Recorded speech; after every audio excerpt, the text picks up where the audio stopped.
Known as brownfields, these abandoned or underutilized properties suffer from real or perceived threat of environmental contaminants, such as hazardous waste or chemical pollutants, including hydrocarbons, heavy metals, solvents, pesticides, PCBs, and asbestos.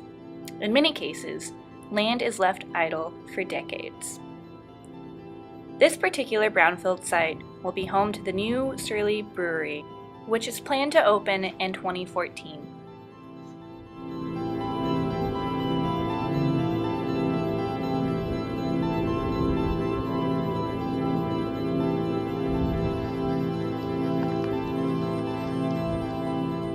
Nobody else is going to develop it. It's an area that we're very much wanting to encourage development because it's near transit, because it's centrally located. There are a number of other development proposals brewing in that area, so would be very glad to see that site get developed. The consequences of leaving brownfields idle begins with the adverse impacts on the environment.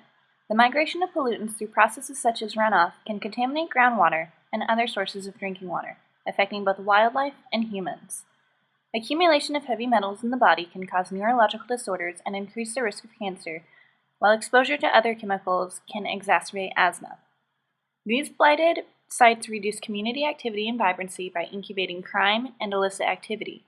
The social costs of idle brownfields translate into real economic losses, including disinvestment, reduced job opportunities, and a diminished tax base. There's been substantial national research on improvements to air quality, improvements to water quality in terms of stormwater runoff, and less, because you're curbing the need for additional sprawl type development, you're reducing a whole range of community benefits that come as well.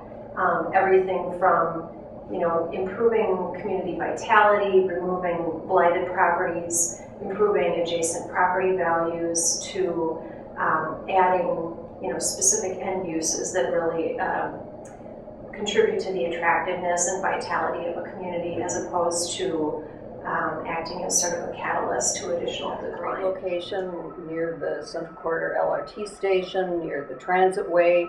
If the park board eventually installs the missing link in the Grand Grounds Parkway system, it'll be right next to that, so it has a lot of the locational advantages they were looking for. The Destination Brewery, which will feature a bar, restaurant, beer garden, and event center, is anticipated to open fall 2014. However, the Malcolm Midway site, which has seen more than 150 years of industrial activity and is contaminated with pollutants such as heavy metals, asbestos, and various hydrocarbons, will have to be remediated. Most of the cleanup cost, estimated to be around $2 million, will be funded by grants from the Metropolitan Council, the Minnesota Department of Employment and Economic Development, and Hennepin County.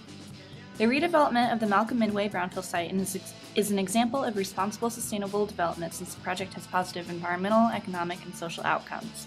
Expected to create 67 jobs and retain 15, the brewery will also increase the city's tax base by nearly $200,000. Lastly, redevelopment will transform the blighted site into a productive and vibrant cultural and art scene.